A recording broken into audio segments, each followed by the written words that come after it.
Hey Pioneers, welcome to episode number 442.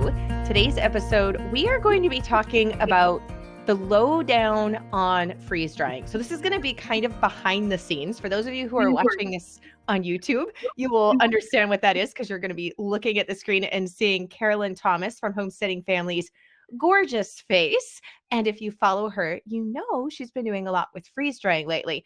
But I always really enjoy myself podcast episodes where you hear people and you're just like it's not scripted. It's just like the real lowdown on things. And that's what I really wanted to have today with Carolyn and myself, just kind of sharing all of our thoughts on a freeze dryer. Is it worth it? What we really think about it, some of the pros and cons after both of us have had ours for a number of years and are very experienced food preservationists in all of the other methods. Like we use a lot of them. So in contrast with that, and then freeze drying, kind of where we really fall, and just kind of have a fun conversation, because Carolyn and I, for those of you who've been listening for a while, you know, you've heard this before. Carolyn and I are best friends in real life. And so we have had a ton of conversations over the years where we'll be messaging each other and chatting about freeze drying, like, hey, have you tried this? Is your freeze dryer doing this? Those type of things. So I kind of just wanted to have a space for us to be able to share those thoughts with all of you. So Carolyn, welcome to the Pioneering Today podcast. Hello, it's wonderful to get to be here. So thanks for having me on. The lowdown on freeze drying. We'll get behind the scenes and into the dirty nitty gritties of like, there have been failures. There have been a lot of failures. So we'll talk about that today. Yeah, yay. So I feel like both of us had very similar experiences when we were getting our freeze dryers. And mine was Harvest Right, which is the brand of freeze dryer that I have. They contacted me, I think like 3 separate times. And they were like, we would love to send you this freeze dryer to get your honest opinion of it. And I was kind of like, I can a ton. I'm already fermenting. Like, I don't need one more thing. And I'm like, I don't even think I'm going to use this thing. Like, it felt like a hassle. And so I just kept telling them, no, I'm not interested. No, I'm not interested. But they were persistent. And after like the 4th time, I'm like, good night. I'm tired of telling you no. Just send me the thing. I'll try it to like let you know that I don't think it's necessary. But if you really want to send it to me, fine, because I'm tired of you in my inbox. So that was really it. And then I got it. And then I let it sit because I'm like, oh, I have to learn how to set this thing up. Like, I have to find a spot. I got to put it all together. I don't have time for this. And it was so heavy, I couldn't lift it by myself. So I'm like, I have to have a spot where my husband's home so that we can lift this and set it up together. So it literally sat for like 6 months because they shipped it like in the end of fall, beginning of winter. And I didn't really have produce on anyways at that point. I'd already preserved most of it. So it sat for like 6 months before I ever even drug it out of the box. And I think you might have a little bit of a similar story on how you got started with yours. Oh, yeah. Yeah. I was a total skeptic, actually. When I can remember hearing about freeze drying many years before I ever even, had the opportunity to get one, and thinking, oh my goodness, we have preserved food for thousands of years without some expensive, fancy gadget. It's just another gimmick to sell you on something. Probably a fad, probably going to go away in a couple of years. We'll never hear about it again. And, so that was really my point of view, said the girl who had never freeze dried anything, right? So it's like, yeah, you got to be careful about that.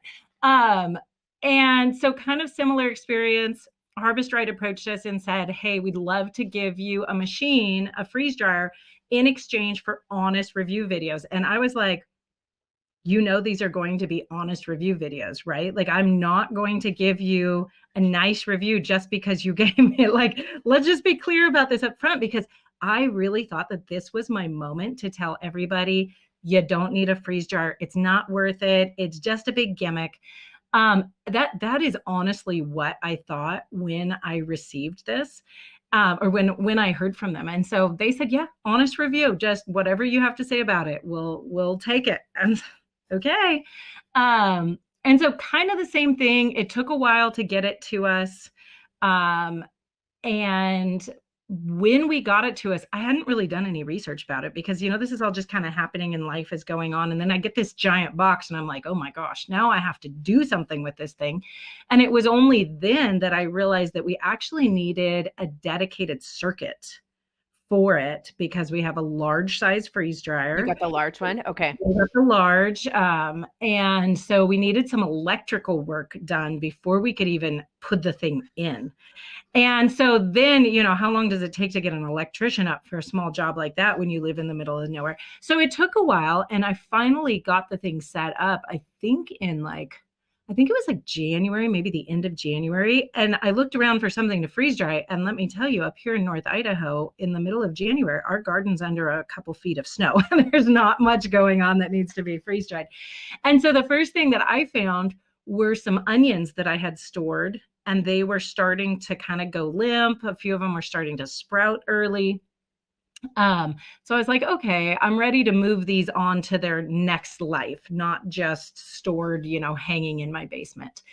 And so I thought, I'll go ahead and stick some onions in there. I didn't do any research. I mean, I did the steps I was supposed to do to set it up. I did the initial bread run, but then I just kind of chopped the onions and stuck them in the machine and ran it. And when I got those things out, I thought, well, that was pretty easy. It was a couple pushes of a button, really.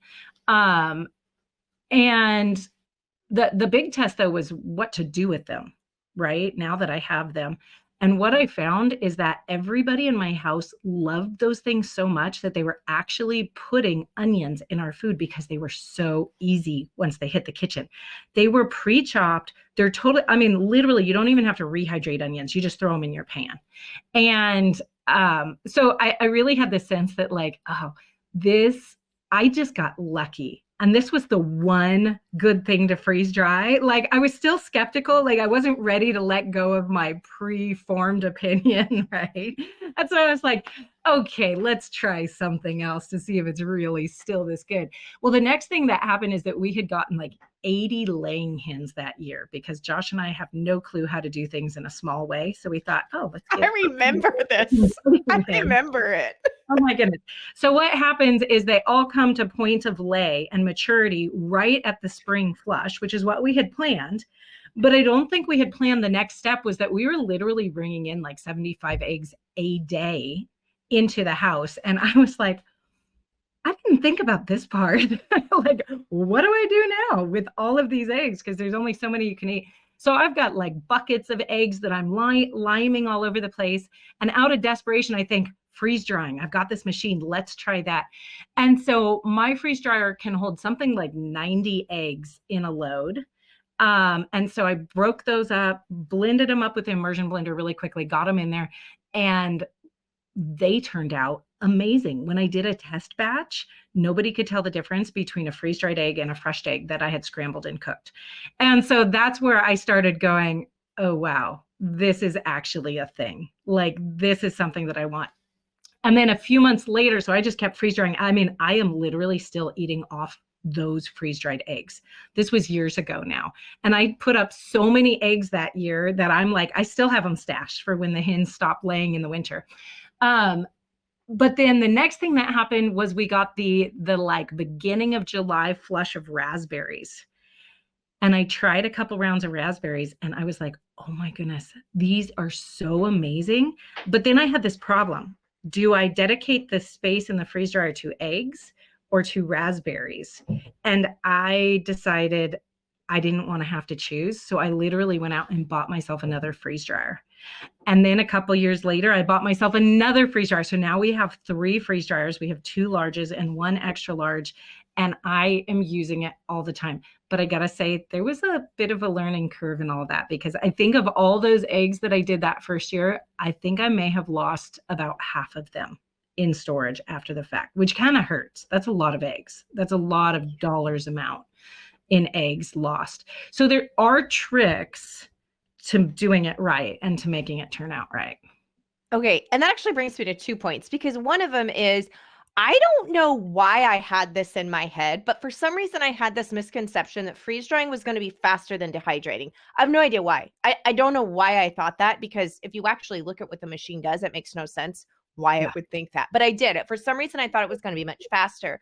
And so to your point of, do I do eggs or do I do raspberries? Because in the flush of harvest season, which yes, definitely includes eggs, that is an actual seasonal item, and also dairy cows as well. When we had Clover and had her in milk, there was a certain period of time where I had all of this stuff coming in, yet depending on what it is you're freeze drying, it can be, especially with berries like blueberries, it can be a 48-hour or plus to do one run. So even though it's hands-off time, the machine is filled and then you still have things coming in that day, like each day that it's freeze drying. So to your point, you bought 2 machines and then eventually 3. Of course, your family is also, just for any of you who don't know Carolyn from Homesteading Family, you guys have 11 children at home, plus you and Josh, and oftentimes other people coming in because you guys have a teaching farm and facility as well. So just to put in contrast the need for 3 freeze dryers with her size of family. Mine is just myself, my husband, and we have 2 kids. So we're a family of 4. And so for me, I couldn't justify, and I also didn't have the space to put a second freeze dryer. So we've just stayed with the one. So I've learned to use my deep freezer, right, to hold things in on trays. I got a second set of trays. I hold them in the deep freezer so they're in that pre-freeze. So then I can at least take out once something's done and then slide them back in and then rotate. So it buys me a little bit of extra time, I feel. But in the flush of season, yeah, sometimes it's almost you can't use it exclusively. You need some other modes still, or getting a second machine because there's that time lapse. Oh, yeah, definitely. And somebody just asked me the other day, like, how do you choose when it comes to vegetables coming out of your garden? How do you choose what you're going to freeze dry and what you can? And I had to laugh because honestly, my method right now is, well, if my freeze dryer is full, then I can it. Like, for most things, vegetable wise, especially, I'm going to the freeze dryer first. It just turns out a better product in the end. Again, with the caveat of you have to know what you're doing because some things do need pre-treatment in order for them to turn out well. But yeah, for me, I find that the average batch time is about 30 hours on a run time. So I expect that I can refill my machine every other day. So I can get a new batch in every other day. Now, my large machine holds I think it's 8 cups. Look at this. Per tray. Okay. It's about 8 cups per tray. And right now, Harvest Right has introduced a new rack size where they've added one more tray. So some machines have 5 trays and some machines have 6 trays for that large size. But you can do that math right there. You know, I'm getting, what's that, 30 cup, 8 times 5, 40 cups of food in my freeze dryer at a runtime, you know, and that's all approximate depending on the size and the way you're cutting it and all of that. Yeah. So that's a lot of food going in one at a time. I always recommend that people have a second set of trays so they can do exactly what you're doing, like get the next batch pre-freezing in your freezer, because that actually saves you runtime and electricity in your freeze dryer also. And your freezer's already running. So you might as well do that. And then you can cycle it back in that much faster into your freeze dryer. Yeah. Do you know, I have not looked this up because I have the medium, which is 4 trays. I know the new medium is now 5 trays. I wonder if you can swap that out. You can. Okay. You can get a new rack and Okay. and it'll replace it and you can do it. But here's what I found, honestly, I would say don't do it, because the new racks, their shelf depth is only about as deep as the tray. It limits your ability to add more on there and what size you can freeze dry. I've talked to a couple people who really do a lot of freeze drying, and they all agree, go with the larger rack size with fewer trays, because you can actually fit a lot more in there. Like, I can't get meatballs in the new size trays. Oh. I can do them in my old machine that has the old larger rack, because they essentially took the exact same drum size and they just squeezed the amount of shelves you can get in there into the same size. So if you were doing liquid, it would make sense to do the shallower, but 5 instead of 4. But to your point, if it's something bulky, that's good to know. Because I do quite a bit of bulky, not just Or liquid. So get the maybe I'll new one stick and swap them out based on what you're what freeze you're drying. doing. Because they snap in and out really easily. The racks do inside the drum. So yeah. In Okay. fact, I've started using my freeze dryer. I've started snapping out my rack and using it as a vacuum sealer, chamber vacuum sealer, because I can vacuum about 10 jars at a time in about 2 minutes. Nice. That way, instead of doing it by hand each time. So yeah, so you can snap them in and out and plug and play, do fun stuff. Okay, good. See, I love this. I'm like, I will learn something new today. I'm sure of it. Like, we'll come up on discussion. But I did want to go back around to the loss part Yes. on doing it right and where you lost, because I also get that question a lot on the long-term storage of foods and the packaging, all of those things, you know, that come after it's obviously been freeze dried. So let's chat a little bit about some of those steps to minimize loss, and also like, know this beforehand. So when I teach freeze drying, I always like to teach it in 7 different steps. So I'm going to run through those 7 steps right now, and then we'll dive into the spots that are like the tricky spots where you end up causing yourself problems if you don't do it right. So step number 1 is to prepare your food, and that's essentially getting it into the right shape. You know, slice it, blend it, shred it, mash it, whatever you're going to do with it. Do it in step number 1. Step number 2 is pre-treating your food. A lot of foods, well, pre-treating is always optional in freeze drying. I want to say that right up front. It is optional. But if you want your food to rehydrate well and have a great texture, you need to look at the specific type of food that you are freeze drying and what pre-treatment is necessary. Some foods don't need any pre-treatment at all. Zucchini. You don't need to do anything to zucchini. Melons don't need any sort of pre-treatment. There's a lot of foods that are pretty easy, but some foods, it's a make or break on how your food turns out in the long run. Step number 3 is pre-freezing. Again, that's always optional, but I highly recommend it. It saves wear and tear on your machine. It saves you electricity. It lets you cycle through your loads even faster and get more done. Step number 4 is freeze dry. That's the easy part because the machine does it all for you. So that's really easy. The one part of that you need to know about is your custom settings and making sure you're setting those correctly for what you're freeze drying, because there are differences depending on what you're freeze drying. Sometimes you've got to hit that custom button and make some changes. Step number 5 is testing your food to make sure it is truly done. There are a lot of myths out there about how to know if your food is done. There are a lot of really expensive fancy gadgets that actually don't work well, that are people are out there telling you you need to get this FLIR camera, these infrared expensive things, or you need to get this, you need to get that, and they don't actually work correctly in this instance. And so you know, you really got to know what you're doing with testing. And the good news is it's actually really simple. It's all the people trying to make it complicated and add all these machinery pieces to it that is a problem. It's a really simple. You just have to like have faith in the simplicity of it. Step number 6 is storing it. That's another place where you can go wrong if you don't know what you're doing, and you can lose a lot of food. Step number 7 is rehydrating it. If you want to rehydrate your food, a lot of foods are great eaten dry. You know, fruits are great. My toddler son's new favorite snack is freeze-dried broccoli. Like, go figure that. I think he likes the crunch. I don't know, but it like, even vegetables taste amazing freeze-dried. My new favorite snack is freeze-dried corn that we've cooked on our smoker. Like, you want to talk about move over all the chips, all the everything that's not good from you from the grocery store. You put this down in front of somebody and they can't stop eating it. It is so delicious. It's amazing. So anyways, those are the basic 7 steps. Again, the places you really get yourself into trouble is not pre-treating it correctly. And let me tell you a little story about that. When I first started, we grow a lot of green beans here because they grow really well in North Idaho, and they're stored pretty easily. You know, historically I've canned them and they work out pretty well canned if you like canned green beans. You can of course also freeze them, but that ends up taking a lot of freezer space. And so I just started snapping green beans and throwing them onto my freeze dryer and freeze drying them raw. Well, when we got around to winter and we were trying to use them, we were like, gosh, we just can't get these things to rehydrate right. We finally realized we were having to rehydrate them for about 24 hours in cold water in order to get them to resemble freshish green bean.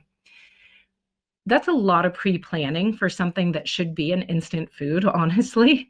If you blanch them, it takes a few minutes. It does not take very long. You blanch them beforehand, they freeze, they rehydrate instantly with hot water, and they're ready to go.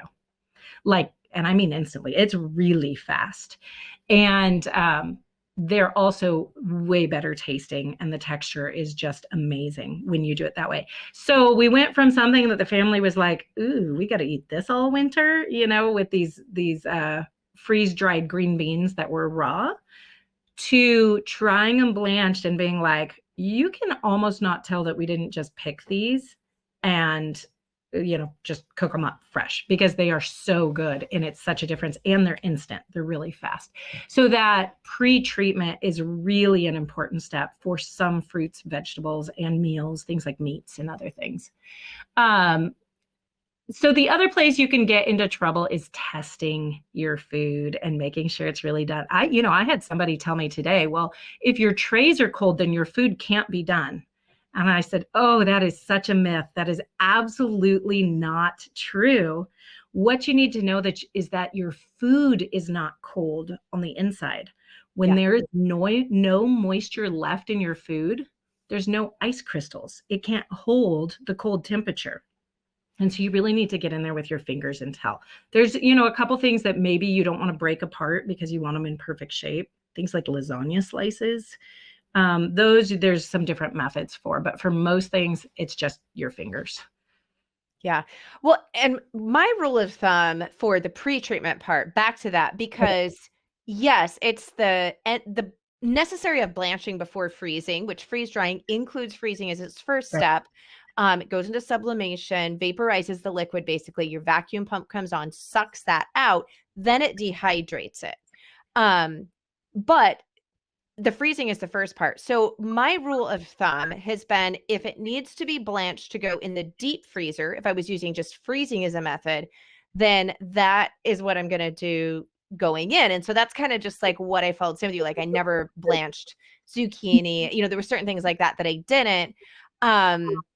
Or dehydrating, like with fruit, in order to kind of help it along, was the checking method. If it was like a blueberry or a grape or something like that, I'm like, ooh, if I need to check it when I'm dehydrating, then I probably am going to have to do the same thing with freeze drying, or it's just going to take a lot longer on the dry end cycle of it.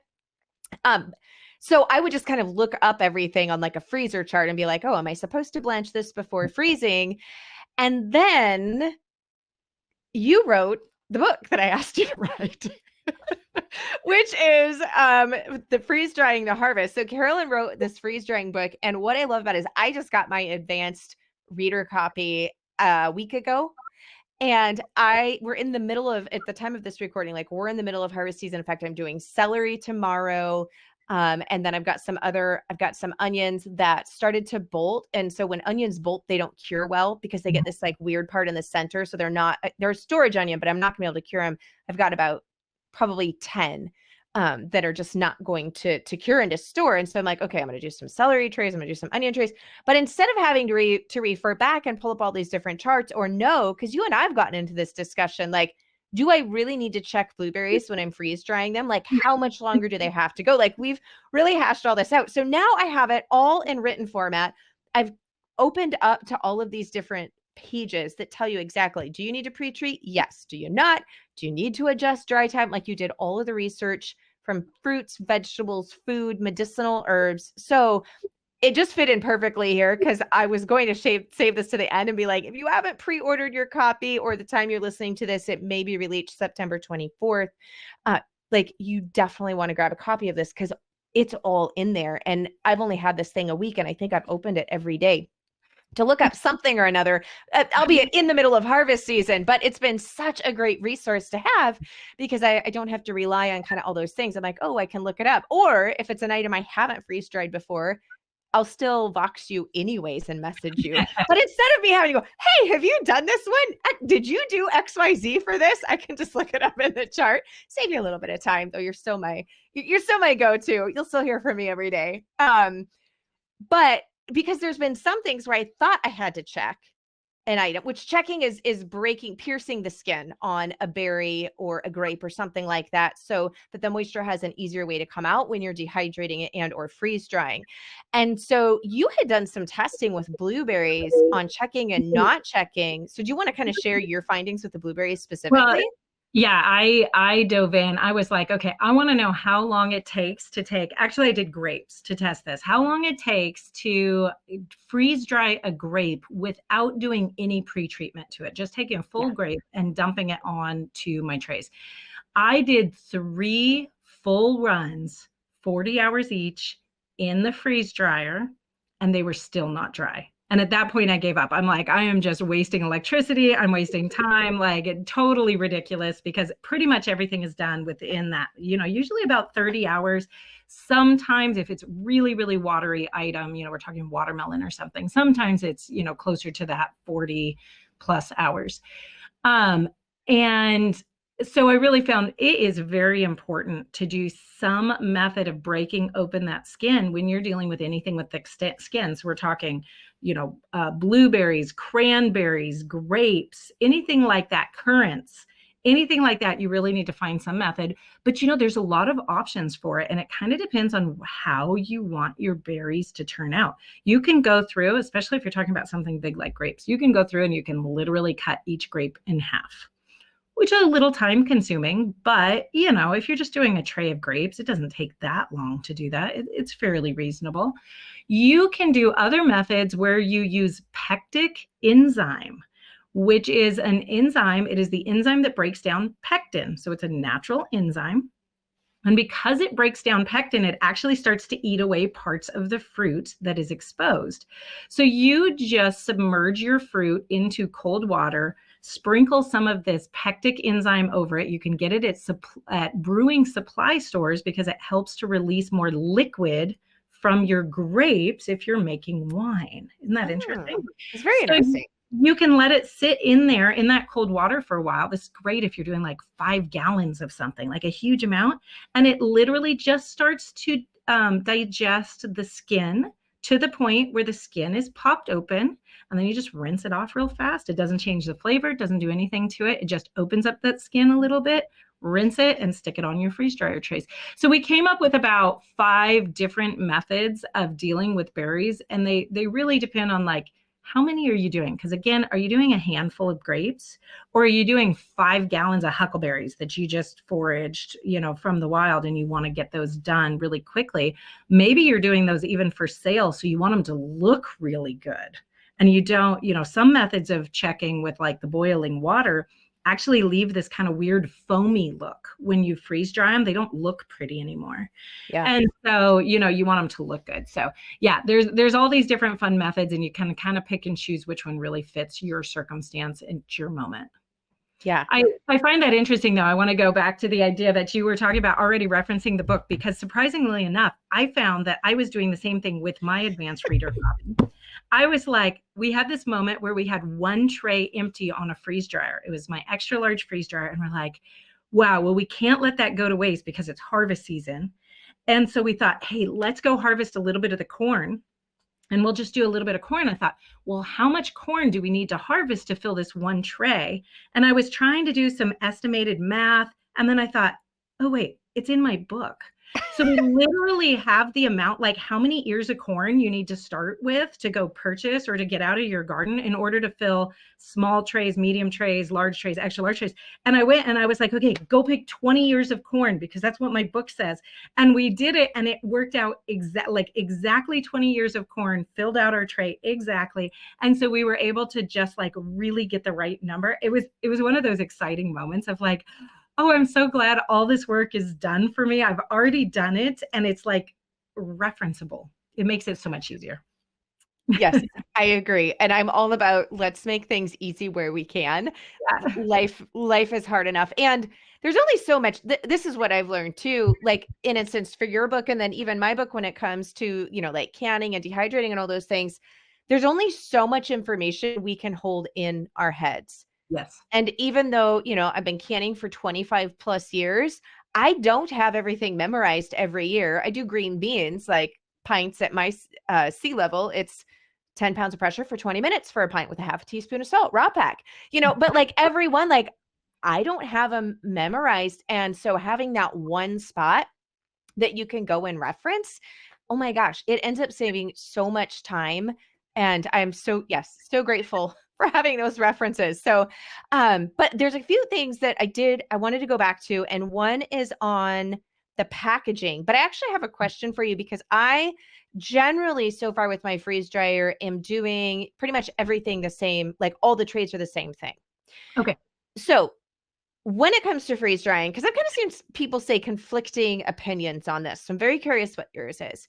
Do you get transfer of flavors on strong items or odors like you do with dehydrating? So if I'm going to do 2 trays of onions, would I do 2 trays of strawberries, or like, no, keep those bad boys separate on a run? Yeah, you definitely want to keep them separate for something like onions or garlic. Those are really the ones. I mean, shallots, if you're doing shallot, anything, leeks, probably anything that's really strong like that, you do want to keep them separate, or you want to freeze dry them with things that's going to add to their flavor. Your last night's spaghetti is not going to be harmed by freeze drying garlic in there with it. Like, that's going to be amazing. You might be trying to replicate that later. But you definitely don't want to run your strawberries or, say your honeydew melon or your apples, anything like that at the same time. In fact, what I've found is that for those strong things, I won't even use my silicone mats for my freeze drying trays because those actually do hold on to flavor. Okay. And so that is the one thing that I will pull out my parchment paper tray covers, my sheets of parchment paper, is for those onions, leeks, shallots, garlic, anything with those really strong flavors. Okay. But then after the batch, I always plan on following up with one more freeze dryer load of something savory that those flavors are going to complement, and washing the gasket, the rubber gasket, the door gasket. You can just pop that right off, take it to your kitchen sink, wash it in hot soapy water, and dry it and pop it right back on. So it just takes a few seconds, but those are the parts that hold on to the smell. Okay, that's good. I'm going to do celery and onions, so I'm not worried about that. Those will be very complement, obviously, because most of the time I cook with the two together anyways. So, okay, I wanted to pick your brain on that one. But one of the things I really want to get back to is packaging and storing. Yeah. Because that's where I see a lot of people asking, like, well, do I have to use the Mylar bags? Do I need to use the oxygen absorber? You need to use desiccants? Like, a lot of people have questions about the proper packaging and storing and all of that. So I want to dive into that because it's a big area. I feel it's kind of a gray area for people. Right. Well, especially if you're already a preserver and you have a lot of mason jars on hand. I personally like using mason jars. I use them for most things. But that's mostly because what I'm trying to do is I'm trying to preserve my harvest really for about 1 year to 2 years. I am not setting up a prepper pantry. I'm not trying to store my food for 20 years or anything like that. So when I talk about packaging for my freeze-dried foods, I really break it into 3 different types. We have our really long term. This is like anywhere 5 to 20 years. This is, you really want to stash it and build up that prepper pantry, that long-term storage. In that case, you definitely want to use a Mylar bag. And the main reason for that is because of the way it blocks light. It really, really does retain the nutrients for that longer period of time better because it completely blocks light out. And light does start to harm the nutrients inside your food. Even if it's not direct sunlight, even just, when you switch on your pantry light, that does eventually wear away at the nutrients inside your food. So if you're looking for that really long-term, pretty much anything 5 years and beyond, you really do want to use that Mylar bag. The other reasons you might want to use a Mylar bag is travel or backpacking. When Josh travels, I send him with little Mylar single-serve bags of things like broth, bone broth powder. I send them with a latte for every morning because, of course, we miss our lattes when we're traveling. We're used to our good cow's milk. So I send them with a latte. I'll send them with, good meals, the can be hard to get, especially if he's there for work. And so he's having to get lunch, or, if he's traveling for work. Same thing for backpacking. I'm going to thin that out. And that Mylar is really light and it's disposable. You don't have to pack it back all the time, especially if you're traveling. You can just throw it away. You don't have to worry about, traveling with boxes of jars. I don't even know how that would work. So it gives you a lot of options for that. That would be the other reason to use that Mylar. My favorite, though, is when we're talking anything from kind of immediate use to about 5 years, putting things in your just good old-fashioned mason jars, whatever you already have on hand. Now, because there's no safety issues involved in them, they're totally shelf stable already. You can use whatever size you want. There's no regulation of, oh, you've got to use, only pint size or only quart size. So you can really pick and choose your size based on what your serving size is going to be for your family. When you're using something like a jar, though, you really do have to use an oxygen absorber. That's best practice. And you need to vacuum seal your jar. So with that Mylar, you want to use an oxygen absorber, but you're not vacuum sealing it, you're heat sealing it. So you're just making sure it can't open. Do not depend on the zip top part of the Mylar bags. That's not what that's there for. It's there for after you open it. It's not there for long-term storage. So you have to heat seal that. When you go to your jars, you need to use that oxygen absorber, but you also need to vacuum seal your jars to make sure you're getting all that extra oxygen out of there that might be holding on to moisture and might cause an oxidative effect on the nutrients in your food. Now, I have one more category that I'd like to teach about, and this is called our snacking category. So let's say this is important to know about, because this is going to happen when you try this smoked corn. You are going to understand this really quickly. Or those raspberries.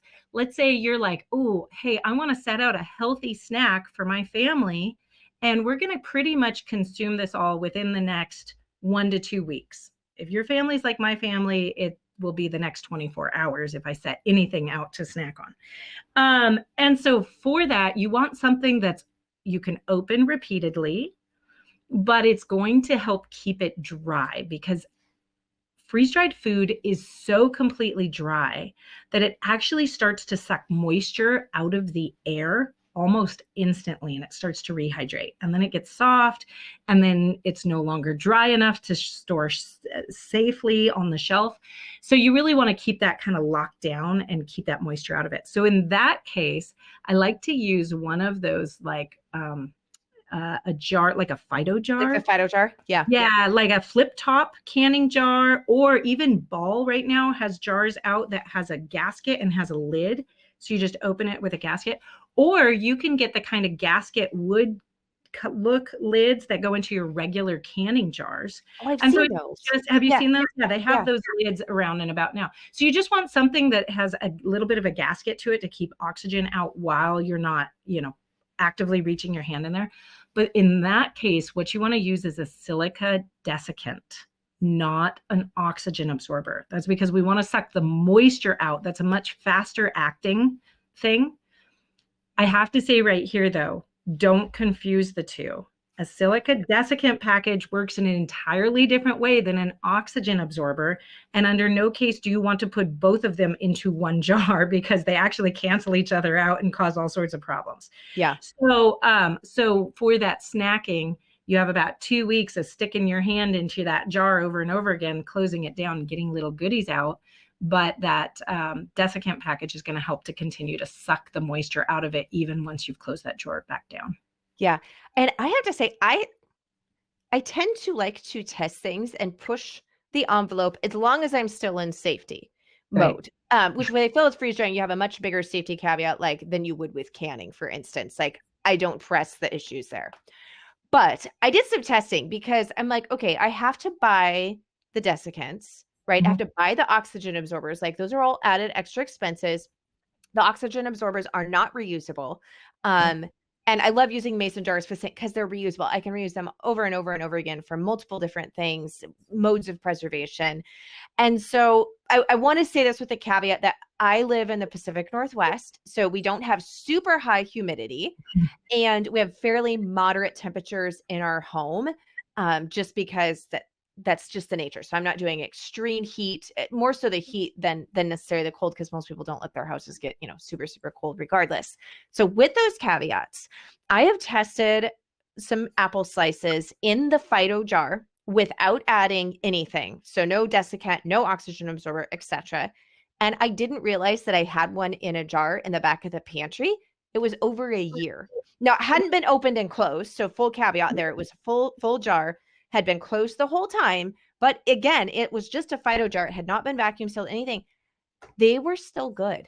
Yeah. I was shocked because I was like, oh, like I opened them to check and I'm like, what? Now, once they were opened, within about a week, they started to go soft. Like, so there had been some minimal loss there, but we were still able to eat them. And then I even have started testing, not for things like eggs or meat or dairy, but with just some of the produce, like our berries and apple slices. I didn't put an oxygen absorber in it, and they're sealed in the mason jar, vacuum sealed. At a year, unopened, of course, so not opening and closing these ones, but when I open them, like, they are perfect. So I'm not saying like go ahead and do, because I said, like, I don't live in a high humidity area, there's a lot of caveats. I'm doing testing knowing that I could be, losing this harvest. That's a risk. Like, is it a risk I'm willing to take and all that? But I just have found it very interesting, because I like to kind of see, like, okay, if I couldn't get oxygen absorbers for whatever reason, how long would this actually last in the mason jar, just vacuum sealed? And I actually do that quite a bit on my produce. If you're working really carefully, you're working quickly, you're sure your food is all the way freeze dried, like completely freeze dried, and you're making sure you hit that warm tray button before you pull your food out of your freeze dryer. That way your produce is warm, and then you're working quickly to get it right in and seal it immediately. You can get away with a lot, especially if you pack your jar full. Yeah. Because then there's less oxygen in there to create a problem in the first place. So, I mean, when you buy freeze-dried food from a provider, most of the time there's an oxygen absorber in there, but sometimes there's not. And I think it's because, when you really get your storage practices down and you're working really quickly with low humidity. I think that's a major key. Right. I don't think I'd try it in the South where there's a lot of high humidity. In all honesty. Don't do this in the summer in Florida. This is not going to work for you. But in other cases, you can get away with a lot with it. And as long as you get it locked down and it's not getting additional moisture from the outside, then that can totally work. Yeah.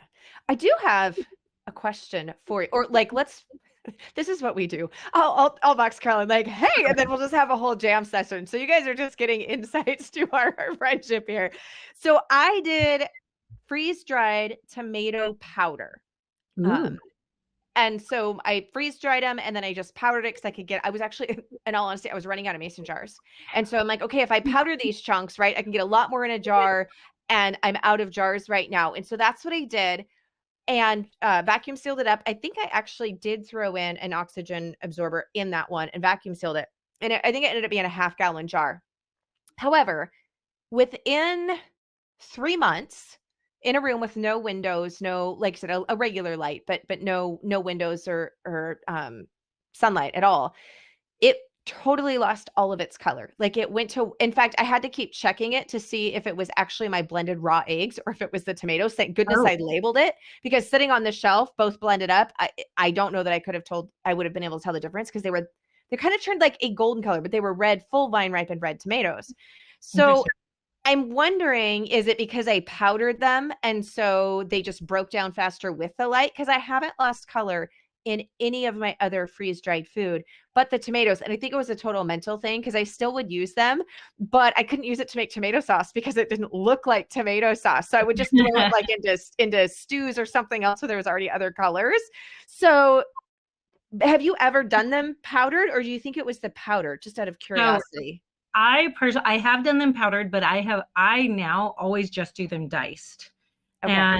And the key to that is that Breville food processor that has the. I just got it. I love it. I know. It saves hours every single week in my kitchen, whether it's preserving season or not. Like, we use this thing really hard. It saves a lot of time.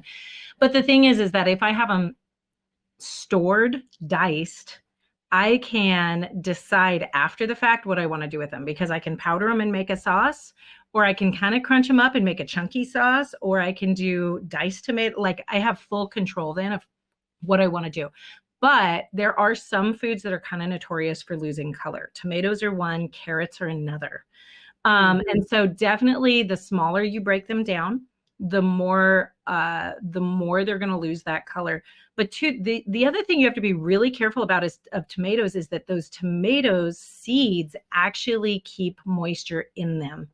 And so they can just very, very lightly start to rehydrate, which maybe isn't going to rehydrate them, in your case, to a level where it's not safe, but it might to a point where it's increasing the nutrient loss.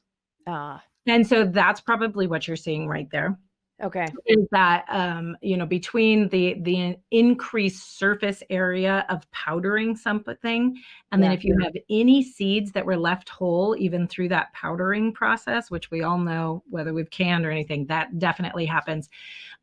What you need to do with anything with seeds in it, whether we're talking tomatoes or even, those little white seeds that are in the seedless watermelon, that counts, or strawberries or anything, you need to let them run on extra dry time for at least 8 hours in your machine. They need extra time, even past when you're like, oh, this is so dry, it just crumbles.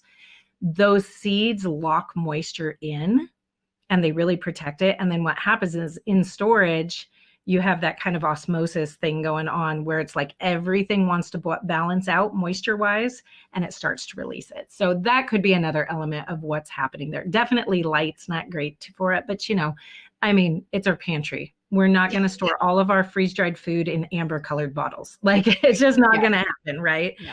So we got to go with it. So that's where one of those things, like, yes, you can store tomatoes for 20 years and they do actually keep their nutrients like incredibly high, even at that long term, surprisingly, for their color loss. But it's probably a best item to pretty much replace it every year and treat it with a little extra care. But I've also noticed some of my like diced tomatoes start to turn a light pink rather than that vibrant red they start off at. And when you add water and rehydrate them, they actually do add back, the color kind of comes back a little bit too. So okay, I don't know, but it's interesting. It is interesting. I'm just going to try and dice this year. To your point, I actually just got 12 more half-gallon jars for freeze drying specifically, because I'm like, I ran out of jars last year for freeze drying.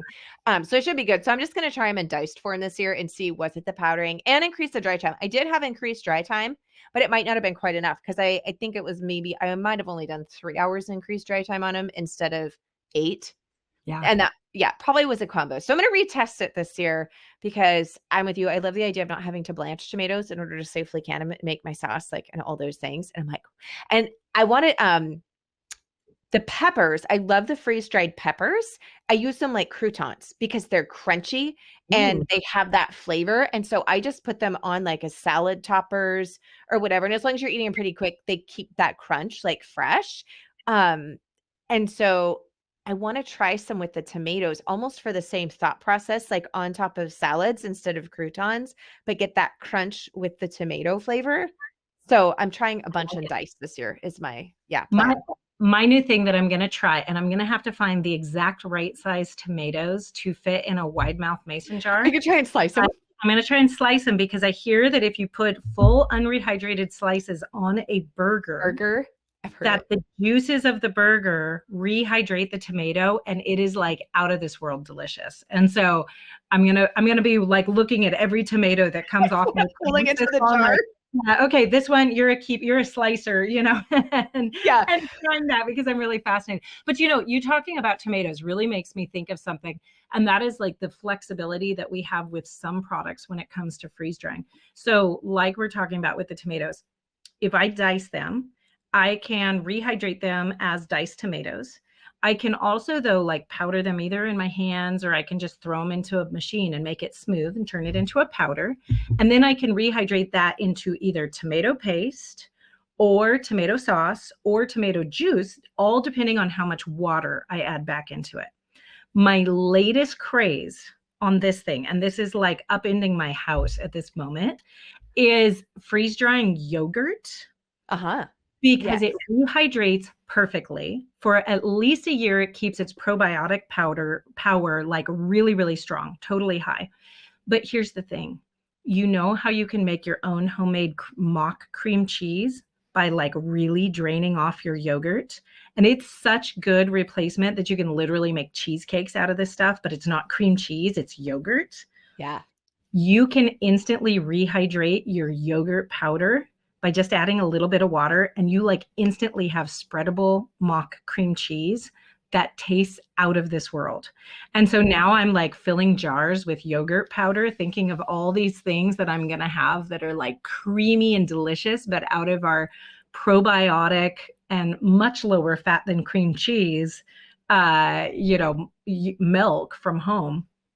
And I'm totally loving this. So it's a lot of fun. So, same thing with that same yogurt powder, I could either make a cream cheese replacement, or I can make a Greek yogurt that's really thick, or I can make a regular yogurt, or I can make a yogurt drink where it's like a yogurt smoothie practically, but I'm doing it all with the exact same freeze-dried yogurt powder. It just depends on how much liquid that I'm adding back into it when I rehydrate it. So that is something that I'm having a lot of fun with right now because it's just so easy. It's like, oh, instant cream cheese that's healthy for me. Like that makes me very happy. Yeah, I love. Plus, you don't have that because I've taken my yogurt, made Greek yogurt, or to your point, let it drain even further. And yes, it's just like it's like a cream cheese, but you're not having the draining part and then boiling and sanitizing your cheesecloth and all those things.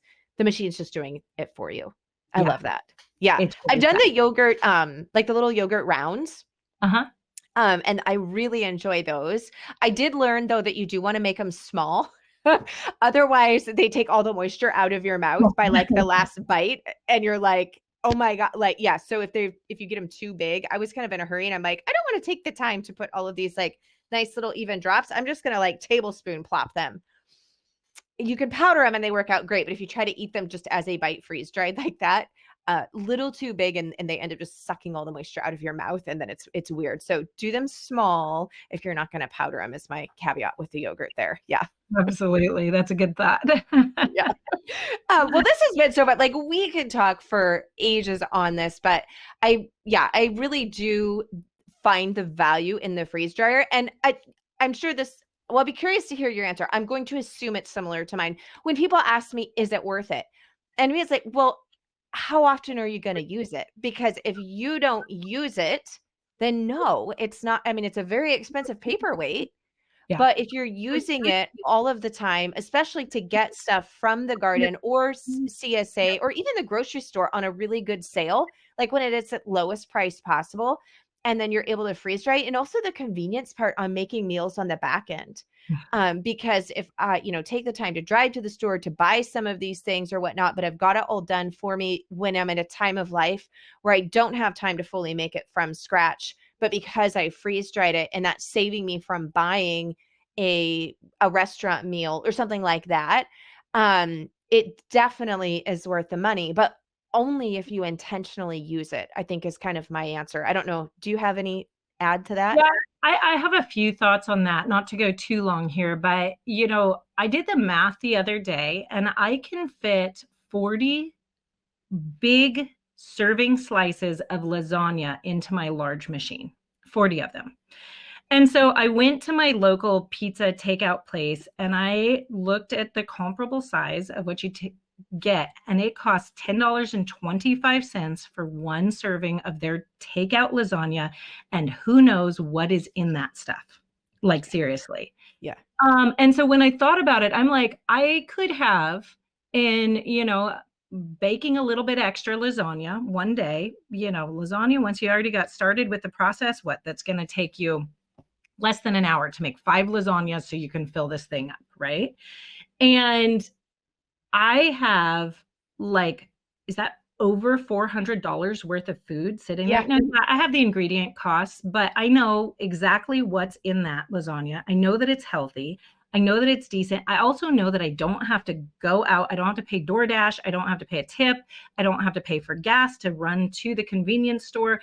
I have all of these things that, work in my favor, I can just have that lasagna literally sitting on a shelf in my pantry, ready to grab when I need it. Like, so yeah, to your point, if you're going to use it, if you replace one convenience meal a week, it's going to pay for itself in under 2 years. It's about 1.5 years if you do that. The other thing though is getting a little creative about how you use it, because if you literally take your dinner leftovers, whatever you just had, and you plop them onto a freeze dryer tray and you keep that tray in your freezer until you have a full tray, and then you wait until you have a full freeze dryer amount of trays, 5 trays, 4 trays, 7 trays, depending on what size machine you have. And then you freeze dry that. You now have a full freeze dryer worth of convenience meals of those leftovers that maybe nobody in your family wanted to see again. Maybe there were awkward amounts where it's like, hey, that's only going to feed one person. Where am I going to put that into the meal plan? And you're turning those into quick grab and go meals, whether it's a lunch or a dinner or whatever it is. You can save a whole lot of money for it.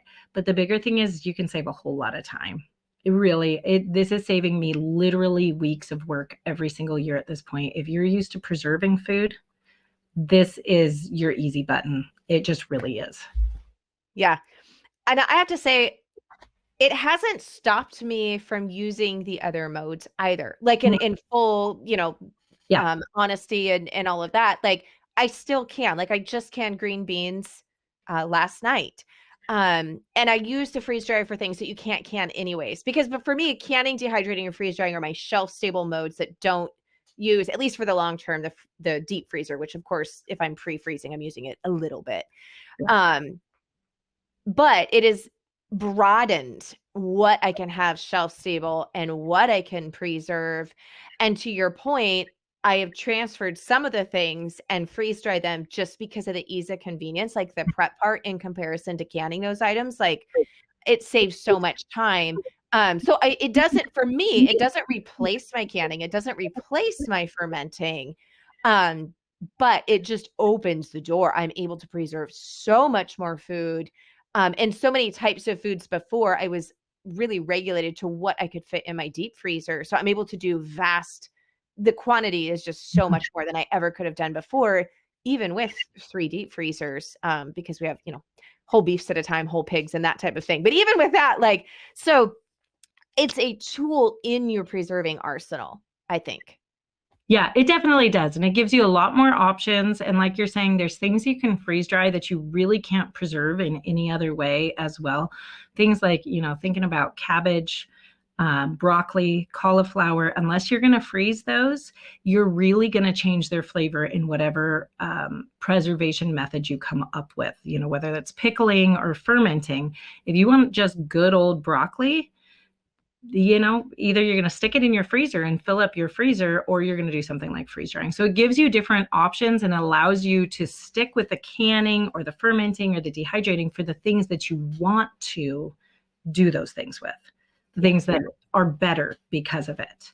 And there are things that are better when you can them, in my opinion, than freeze drying. You can't can jams. Right. That's just one thing there. We have a lot of jams in our house. We really like those during the winter. But yeah, so it gives you a lot of flexibility. Yeah.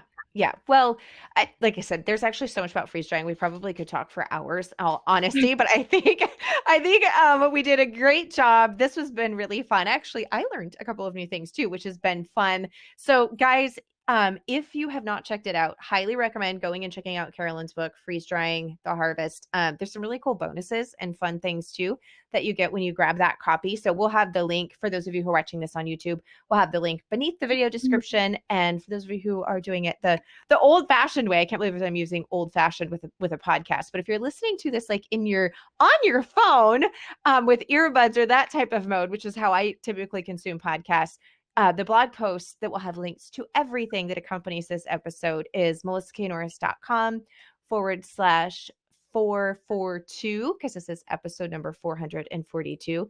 And we'll also have them just in the podcast description on the episode. So highly recommend you go and check that out, as well as Carolyn's website, which is homesteadingfamily.com, and their YouTube channel, because you have a ton of freeze drying tutorials and different demos and stuff like that on your channel and your website. So if you're interested in freeze drying, go and check all of that out and grab your copy of the book. I promise it's going to be one you use quite a bit. So thank you for coming on. As always, it's so much fun. Oh, thank you for having me. I love getting to chat. So good to hang out with you.